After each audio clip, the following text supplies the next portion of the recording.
గురుభ్యో నమః.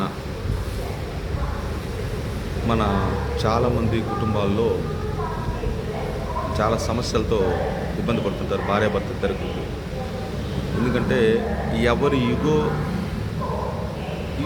ఇతరుల యొక్క యుగోతో హర్ట్ అవ్వడం వల్ల చాలా సమస్యలు ఉత్పన్నమవుతుంటాయి. మనశ్శాంతి లేక గొడవలు పెట్టుకోవడం, తగాదాలకు వెళ్ళడం,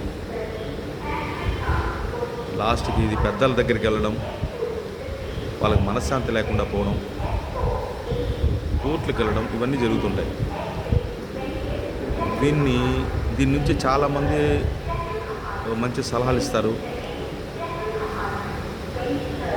సైకాలజిస్ట్ దగ్గర పోతారు, రకరకాలుగా సలహాలు ఇస్తారు, బాగానే ఉంది. దీనికి చాలా సింపుల్ మాటలు ఏంటంటే, ఒక చిన్న పదము మన యొక్క జీవన విధానాన్ని మారుస్తుంది.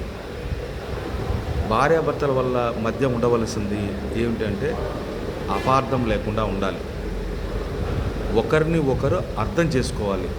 అపార్థం లేకుండా ఉండాలి, అర్థం చేసుకోవాలి. ఎప్పుడు అర్థం చేసుకుంటారో, ఒకరి మాటను ఒకరు గౌరవిస్తారో, ఒకరి మాటల యొక్క ఔన్నత్యాన్ని ఇరువురు అంగీకరిస్తారో, ఒకరొకరు ఎప్పుడు అంగీకరిస్తారో అప్పుడు సమస్యలు తగ్గుముఖం పడతాయి.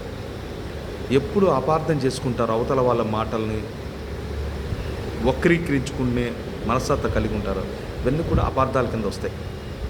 అపార్థాలు కలిగితే ఆందోళన కలుగుతాయి, ఆందోళన కలిగితే అనర్థాలు వస్తాయి. అందుకని చాలా సింపుల్ పదం. అదే అర్థం చేసుకున్నాను అనుకో, ఎప్పుడు ఆనందమే.